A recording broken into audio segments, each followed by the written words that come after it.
Line. With today's host, Father Brian Mullady. In North America, call toll-free 1-833-288-EWTN. That's 1-833-288-3986. Outside North America, call 1-205-271-2985. Or send an email to openline@EWTN.com. A tremendous Thursday to each and every one of you. Thank you so much for tuning in to EWTN's Open Line Thursday. Father Brian Mullady is in the house. If you'd like to talk to Father, the number's 833-288-EWTN. That's 833-288-3986. If you're outside the United States and Canada, we'd still love to hear from you. That number is 1-205-271-2985.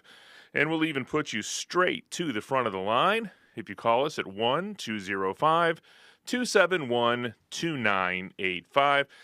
And you can always send us an email. That email address is openline@EWTN.com, or you can text your question to Father Mullady. Simply text the letters EWTN, that's EWTN, to 58177. Then wait for us to respond to you. Then put in your first name and your question, message, and data rates may apply. I'm Jack Williams. Ace McKay is our celebrity producer today. Your call screener is Matt Gubensky. And I don't know if Ace is doubling up on social media or if, someone's doing social media. So if you're out there watching us on YouTube or Facebook, Rich Jesse. Once George Lindsay, ladies and gentlemen, pulling back the curtain here at EWTN Radio. Once George Lindsay asked Rich Jesse, "How rich are you, Jesse?" George Lindsay of Gomer Pyle fame. But at any rate, just type a message into the chat window and it may find its way to us by the end of the program. And our host, the aforementioned Father Brian Mullady. How are you? Just fine. You're putting on. I see you're putting on your moral theologian beretta today for our little opening comments. Well, I guess so. It's even more so. It's doctrine, actually. Well, there you go. I wanted to talk, of course, because it's the month of the Sacred Heart, and the Feast of St. Margaret Mary, Calicoke, and things like that. I wanted to talk today about the Sacred Heart. And the Mass for the Sacred Heart begins this way. The designs of his heart are from age to age, to rescue their souls from death and to keep them alive in famine. The Feast of the Sacred Heart is about Christ's human nature, and it's about his human heart and how much he loves us in his human heart, and also how his human heart is the source for certain doctrinal mysteries. For example, when Christ died on the cross, his side was wounded with a lance, his heart was pierced. And when, of course, it was pierced, blood and water flowed out. Now, traditionally speaking, the blood symbolizes the sacrament of the Eucharist, and the water symbolizes the sacrament of baptism. In other words, two of the principal sacraments in the Church. And not only that, but in the way in which the early Christians used to explain this, and I think it has some truth to it, because I've been there, and it's a fact that when the blood and water flowed from the cross, it flowed into this rock, Golgotha. The actual crucifixion is on a rock shaped like a skull. And it flowed through holes in the rock. And when it touched the water underneath, because there's an underground stream in the rock itself, when it touched this water in the underground stream, it gave this stream the power to heal. In fact, in the prophet Ezekiel, you may recall that there's water flowing from the right side of the temple, and it gets larger and larger and larger until it becomes a huge stream. And there are medicinal plants which grow by the side of the stream, and also, again, the water has healing qualities. So when the Savior's side was pierced with the lance, this blood and water that flowed out also had medicinal qualities. But this medicine wasn't physical, it was spiritual. It was the medicine that comes from him keeping us alive from death, and through the sacrament of baptism, and also from physical death, and also allowing us to experience a certain healing of the wounds which were caused by original sin. This beautiful mystery, of course, is encapsulated in the feast of the Sacred Heart of Jesus. It isn't just any heart, it's a Sacred Heart. And it's a Sacred Heart because through it, each of us receives grace and healing also. So, on the Feast of the Sacred Heart, remember Margaret Mary had these revelations about it, and the first Fridays and all those things are all intertwined with this mystery. In this beautiful sign of the love of Christ, which is connected to the sacraments and also connected to the rite themselves of the sacramental rituals, in these beautiful actions, we can experience deeply the grace of God. On this Feast of the Sacred Heart, then, we look to Jesus, who was wounded in heart, but wounded by love. And it's a wound which shows itself in the healing from grace. Let's therefore, on this Feast of the Sacred Heart, thank God for his grace he's given to us, and ask him that every day we may grow more deeply in the mystery of the Sacred Heart itself. As it says in the entrance antiphon, the designs of his heart live forever. And the designs of this heart, the Sacred Heart, lives forever in the sense that we all receive this grace if we're open to it as a gift from God in order to more deeply experience his presence. It's strange in a sense that the salvation of the human race should be connected to a wounded heart. But in another sense, it's most fitting because the heart is the center of the life of the mind, and it's also the center of the depth of life, and therefore, in the spiritual sense, the depth of charity. So, Sacred Heart of Jesus, font of love and mercy, make our hearts like unto thine. 833-288-EWTN is our toll-free number. It is a free telephone call anywhere in the United States and Canada.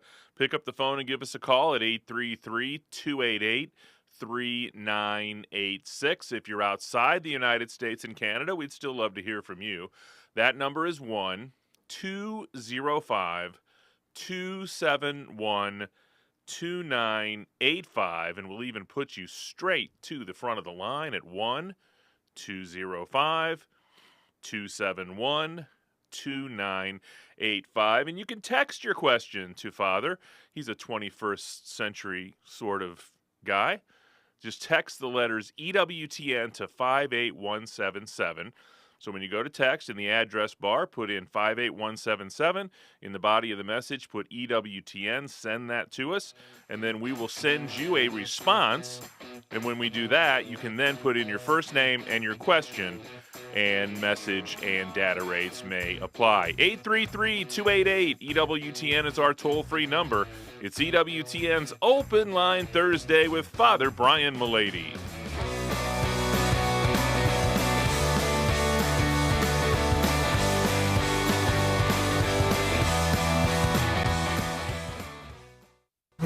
Debbie Georgiani here for Adam Bly, co-hosts of The Spirit World. Each week on The Spirit World, we take your questions live on the air about angels, demons, and how the spiritual and physical worlds interact. There are spiritual realities happening around you and to you every day, and we are here to help you increase your awareness. Join us Saturday at 11 a.m. Eastern for The Spirit World on EWTN Radio.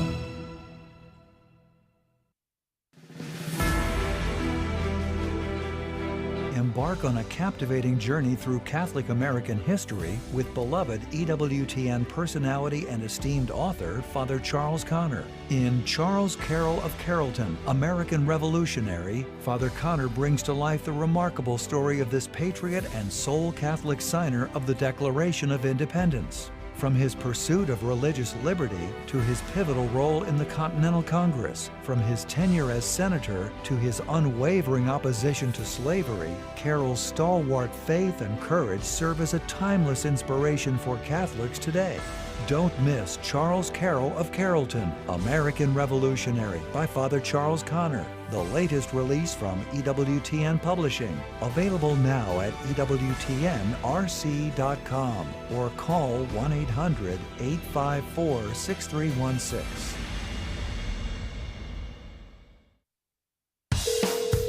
From the studios of EWTN, this is Open Line.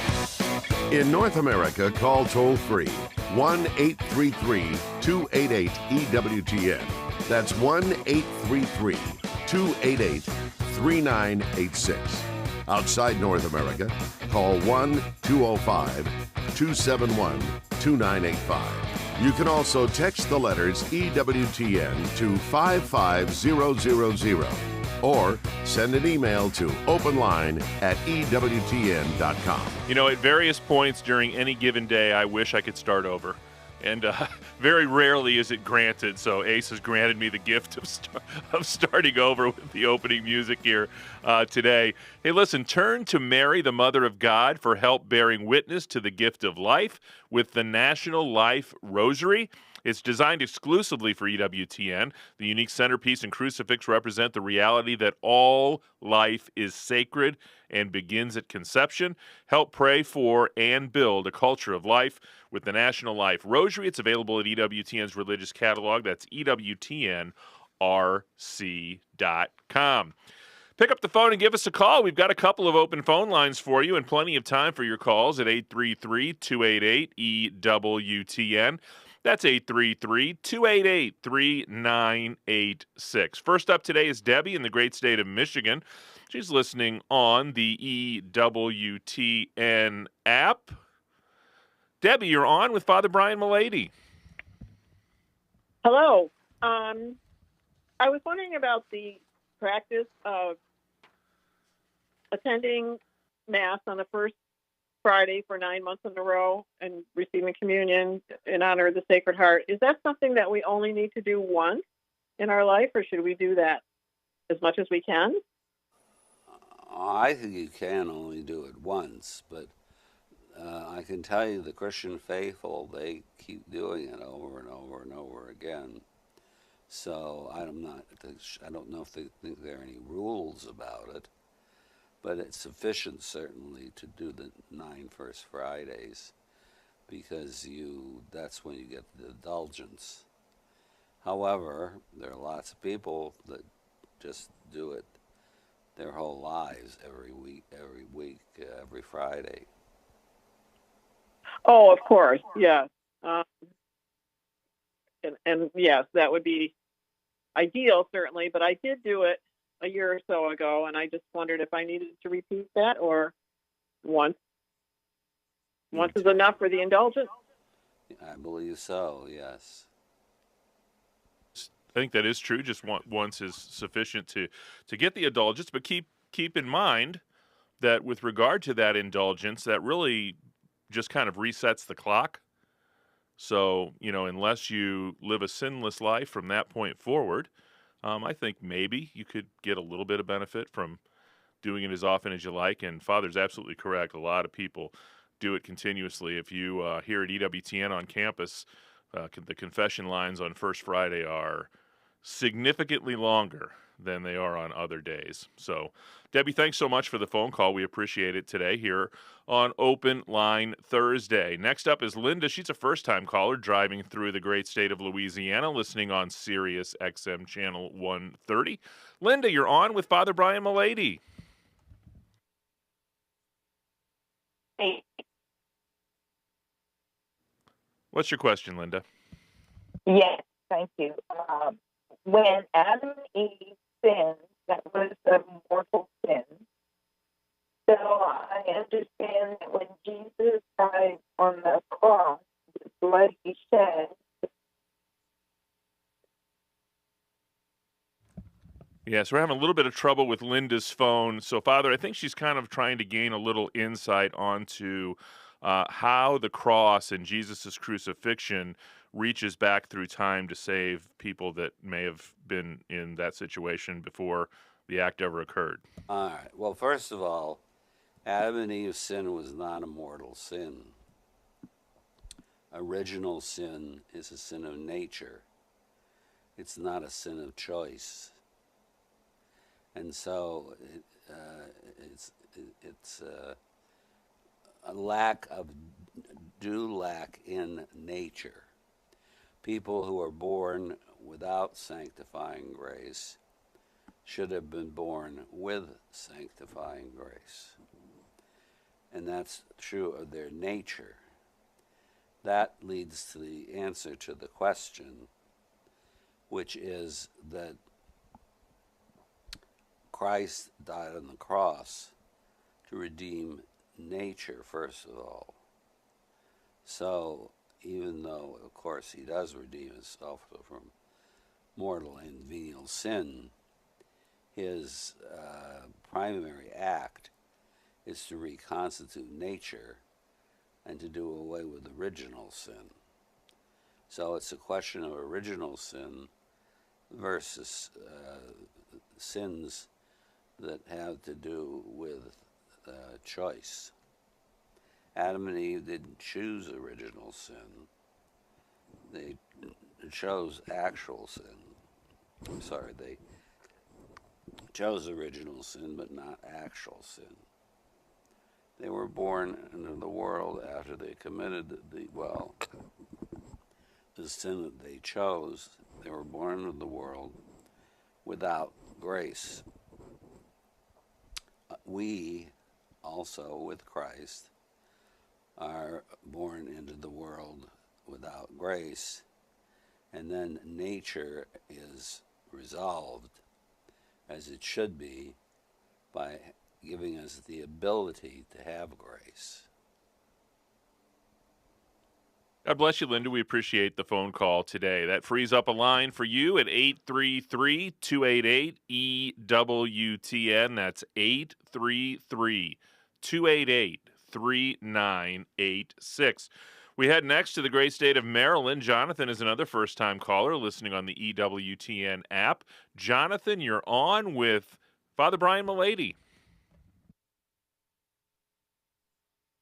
Hey, Jonathan, are you there? Yes. What's your question, Jonathan? How does a child grow in holiness in the family? Again, I didn't get it. Yeah, he wants to know. This is a young man who is calling. And how old are you, Jonathan? I'm I'm 12. Jonathan's 12 years old, Father, and he wants to know how children grow in holiness in the family. Obedience and love of their parents, and by how their relationship with brothers and sisters. They do this the same way everybody else does it, by living their vocation. Only their vocation is the vocation of a child. And again, in the case of a child, it would be obedience and love. And that's how they grow in holiness. Because obedience, at least part of that is you got to make a choice, right, to be obedient. Right? And the same with love. Yeah. Very good. Does that help you out a little bit, Jonathan? 12 years old, Yes. Father, and he wants to know. All right, very good. Thank you so much for the phone call today. 833-288-EWTN is our toll-free number. 833-288-3986. Jason writes in, Father, what does it mean to increase in the state of righteousness after initial justification? Well, as you remember, you have two experiences. You have the experience in which God enters into your soul and he gives you grace. You aren't a part of that. That's called justification. But then God enters into the soul, he gives you grace, and then you act according to the grace that you've received. That's your participation.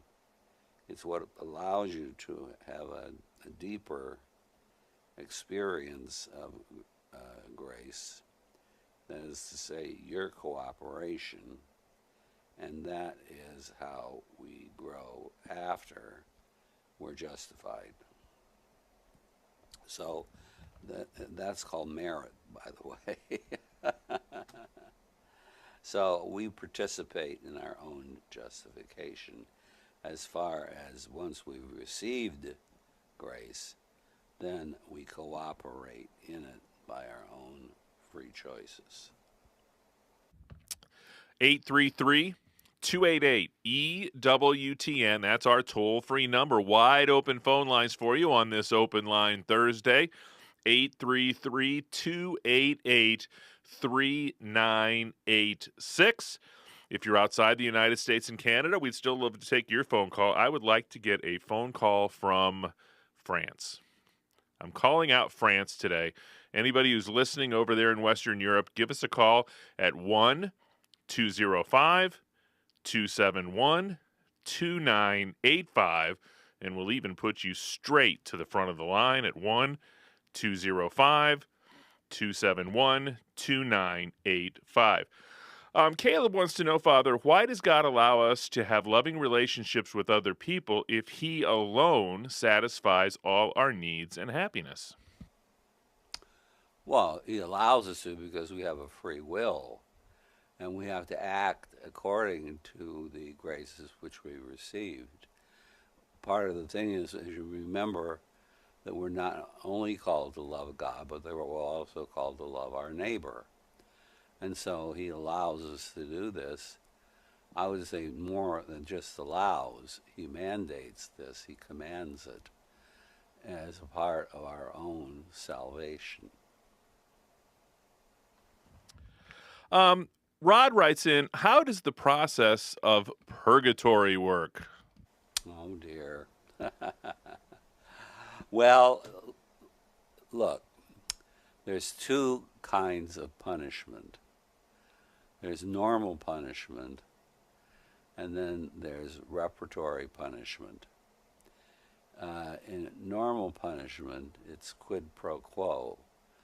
But in reparatory punishment, you not only have to make up for what you did, but you also have to do something to demonstrate that you're sorry. So a classic example might be something like this, that you had a friend who was very close to you, and they had a prized possession. If it's a woman, it could be a dress maybe, or if it's a man, it could be a Ferrari. And in the middle of this relationship, you become very angry, and you break up the possession. Then, of course, you're filled with infinite remorse. So you ask forgiveness of your friend, and your friend, being a particularly forgiving person, forgives you. Well, that's fine as far as he's concerned, but there's still the Ferrari broken up. This is Tracy Sable for Breaking Catholic News Worldwide. Join me for EWTN News Nightly tonight, 9 Eastern on EWTN Radio and Television. He was a Jesuit, a cardinal, and a doctor of the Church. Matthew Bunson and the Doctors of the Church. St. Robert Bellarmine is honored for his immense contributions to theology, including helping to draft 2 important catechisms that defended church teachings during the Protestant Revolt. Pope Clement VIII named Bellarmine a cardinal because, as the Pope put it, Bellarmine had not his equal for learning. He died in 1621. To find out more about the Doctors of the Church, visit EWTN.com and click on Catholicism. Hello, I'm Bishop David O'Connell, the Bishop of the Diocese of Trenton, and this is a Eucharistic moment. Venerable Archbishop Fulton J. Sheen, renowned 20th century American philosopher, writer, and preacher, reflected, "When I stand up to talk, people listen to me. They will follow what I have to say. Is it any power of mine? Of course not. St. Paul says, 'What have you that you have not received? And you who have received, why do you glory as if you had not?' But the secret of my power is that I have never in 55 years missed spending an hour in the presence of our Lord in the Blessed Sacrament. That's where the power comes from. That's where sermons are born. That's where every good thought is conceived." Extra, extra, hear all about it. Stay tuned to find out more. Anna Mitchell here. Tomorrow morning on the Sunrise Morning Show, we'll celebrate the solemnity of the Sacred Heart of Jesus and reflect on the meekness of his heart with Emily Jaminet. Now back to Open Line with Father Brian Mullady. This is Open Line on the EWTN Global Catholic Radio Network. Still a couple of lines open at 833-288-EWTN. That's 833-288-3986. As advertised, next up is Molly in Fort Collins, Colorado, listening on the Catholic Radio Network. Molly, you are on with Father Brian. Hello, Father.